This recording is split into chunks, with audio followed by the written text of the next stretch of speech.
Hace mucho que escribí para niños y jóvenes este alegato contra la guerra.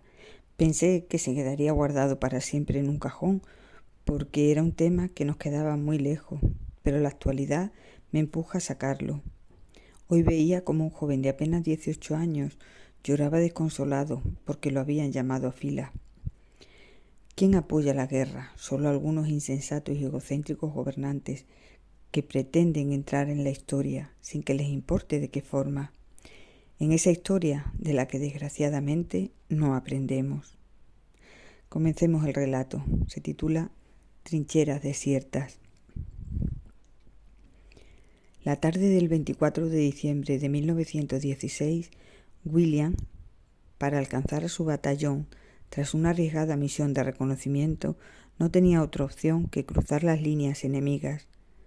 Aliado con el azar, fue sorteando las balas que lo perseguían desde las trincheras.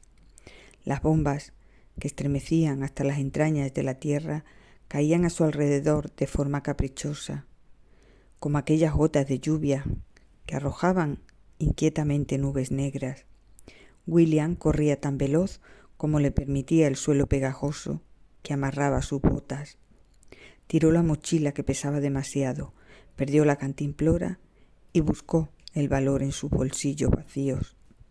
Corría sin mirar atrás, corría sin pensar que cada zancada podía ser la última. Un impactante sonido metálico lo dejó aturdido y cayó desplomado. El breve silencio de la inconsciencia lo alejó del combate por un instante, hasta que el barro colmó su garganta y vomitó.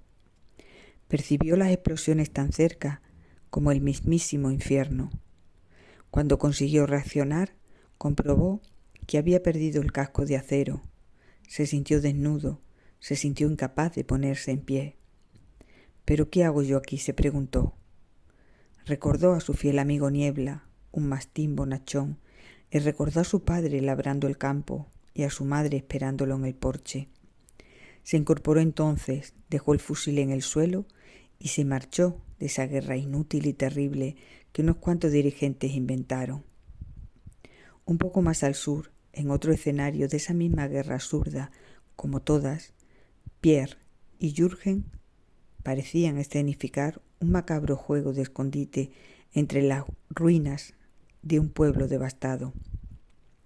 Se buscaban con el sigilo de un cazador a su presa. Las bayonetas de sus fusiles se abrían camino entre las sombras de una noche siniestra. Avanzaban con pasos diminutos y agarrotados bajo la tensión de una búsqueda que en realidad no deseaba obtener respuesta. Al final del único muro en pie de la iglesia se encontraron los dos jóvenes frente a frente. Los destellos de una inoportuna explosión descubrió sus rostros aterrados. Los dos muchachos eran conscientes de que debían disparar primero. Uno de los dos, o tal vez los dos, perderían la vida. Llevaron el dedo tembloroso al gatillo, apuntaron a la cabeza de su rival, retuvieron la respiración y dieron un paso atrás. Ambos dejaron el fusil en el suelo y se marcharon de esa guerra injusta y despiadada a la que los habían enviado. En el frente más oriental, donde la nieve ocultaba el hedor de los muertos, Nikolai estaba a punto de cumplir la misión que le había sido encomendada. Se hallaba en el epicentro del bando enemigo. Burlando a los guardias y con mucha cautela se aproximó a las oficinas principales. Subió la escalera y desde el último peldaño empujó la puerta. Frente a él estaba su objetivo. Se aproximó al archivador, cogió los documentos y ya solo quedaba volver, pero el aullido delator de un cajón atascado alertó de su presencia. Una chica joven con el pelo recogido, una impecable falda estrecha y la chaqueta ajustada apareció tras la puerta de cristal que conducía a la sala de los oficiales. Nikolai era consciente de que si no actuaba rápido y con decisión, aquella hermosa joven comenzaría a gritar y avisaría a los soldados. Nikolai solo tenía unos segundos para asumir que debía convertirse en un cruel y despiadado asesino sin escrúpulos.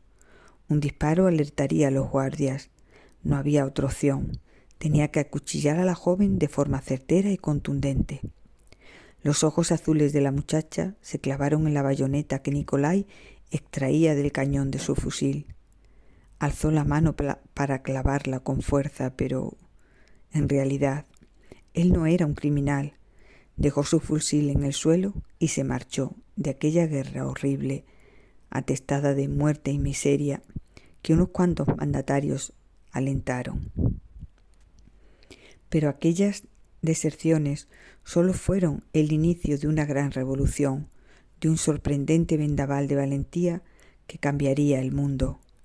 Tras William, Pierre, Jürgen y Nikolai, todos los demás, cientos, miles, millones de soldados de ambos bandos, dejaron su fusil en aquel gran teatro de la muerte y se marcharon. Nada ni nadie podía detenerlos. Lejos ya de las trincheras desiertas, enviaron a los dirigentes que, pertrechados en sus confortables y cobardes sillones de cuero, urdieron aquella gran guerra, una breve misiva que decía así: llegó un momento en que los humildes soldados que debíamos escenificar el guión de esa guerra que ustedes concibieron, comenzamos a preguntarnos por qué estábamos allí, en aquella penosa trincheras y en aquellos campos sembrados de muerte. Nadie acertaba a comprender por qué nos matábamos unos a otros, tal vez porque alguno de ustedes pretende ampliar las fronteras de su país, o acaso convertirse en el hombre más poderoso e influyente del mundo. Deben saber que a nosotros todo eso nos resulta indiferente.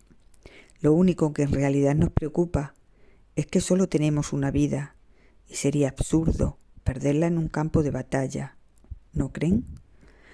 Por todo ello dejamos la guerra, nos marchamos a cualquier lugar del mundo donde la muerte no atosigue a cada instante.